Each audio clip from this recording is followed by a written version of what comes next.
what is this? Can you in an elevator express this tool, this mechanism to help Two do floors, what you two just floors, said? right? Yes. Yeah. 2 floors. 2 rides, and 2 rides, and 2 elevator rides. Yeah. And then we'll deep dive. Well, okay. So before we get in the elevator, the preamble is there are many tools and many things that go into kind of in building product teams and kind of efficiency and all of these others. And so there's a number of skills and things. One of the ones now, as we get into the elevator, one of the things that people definitely forget to do is they think everything is important and they have to do everything. And so from the standpoint of, do you have infinite resources and infinite time?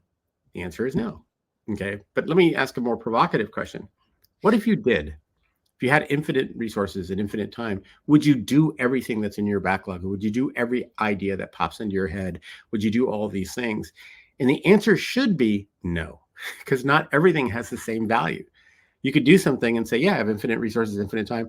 I'm going to do this thing that has almost no value to anybody, but we can do it. Let's just do it. That would just be dumb, right? Put your resources elsewhere and your time elsewhere. So that to me is prioritization. How do you make sure you're doing the most important things and have basically priority thinking at all times of saying, okay, here's a fire drill. Here's this new bug. Let's prioritize. How big is it, right? Is it a real thing? Is it kind of a company ender? Is it those, basically 10 users out of our million are experiencing this? Yeah. It's like, okay, I think it's not that serious, so the priority would be like, okay, we got to keep the lights running for the other million people. And you're telling me two or like make it real, like 2% of customers are having this, and they only have it when they go through this certain condition, and they only blah, blah. Yeah, it can be lower priority. Let's just get these other things out of the way. Let's get to it, because we want to clean up and get trust, et cetera. But for that, the risk, the reward for this thing is very low. So value prioritization is another thing. Like, how much value does it bring to the company, to the user? How much value is it? How does it use resources? That's what I focus on in terms of how do you get better prioritization thinking. Yeah, and before we go into some of the mechanisms for that, what happens when companies don't prioritize from your experience? When they prioritize poorly or not at all?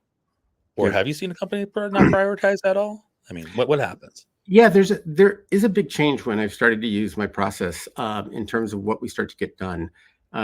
Part of it is that you start communicating, you start to understand things from a very logical or discussable type of way. And what I mean by that is part of the rubric that I've created is, how do you take a conversation that would be that could be very subjective in terms of, like, I'm telling you this is an important thing. It's important to me. I believe it's important, as opposed to saying, hey, if I laid out a structure that said, hey, what's supposed to be important to all of us is, one, let's say the number one thing is customer trust. We have to make sure customers trust us. Okay, so anything to do with customer trust, that has to be one of our top things that we focus on. What's the next thing is, you talk about, let's say it was customer experience. That has to be easy. That's another key aspect. And you kind of go down this list of things. If you can then start to enumerate those and basically qualify them and say, okay, on a scale of 1 to 5, for example, how does this bug, this feature, this thing, this priority item that is hot, address trust? And you would say, on a scale of 1 to 5, 5 being the best, like absolutely, without doing this thing, customers would not trust us, right? Let's say it would just explode. 2, 1 is like, or 0 is like, no, almost no effect, right? Type of thing. And if somebody comes and says, is it 2? You go, okay, not a problem. And you keep moving through these various, what I call drivers, because they're driving towards some sort of output and outcome. And you would then basically a way to summarize, and it's a scoring system, but it's a little bit more qualified than that. But the idea is, at the end of it, you now could start to look at things and say, hey, the DNA of all these different requests that are coming in, they hit different parts, and some hit it lower on our most important things, and some hit it higher on what we've decided are least important. So the numbers would start to shape, where you'd start to say, let's say on a scale of 1 to 100, this thing is a 78 and this one's a 36. You're telling me it's a P0, but it's a 36 on all of our things that we think are important. and you kind of go, well, the conversation changes from me saying, I want this thing to happen, to let's take a look at our common language. Let's take a look at what we thought was important, and we can make bad decisions. It doesn't matter. But at a certain point, you'd say, this thing is a 36. These other ones are 78s and they had happened because of the way that we did our scoring in our common language and building that framework. And now it becomes not a subjective, it's more objective, because now it becomes a number, and it becomes like, well, what is that number built of? It's built of these things. Can you prove it? Yes, I can tell you why it's a 3 or a 4 or 5. And now it becomes something that is demonstrable, and you can look at it. It actually even becomes something you can measure afterwards.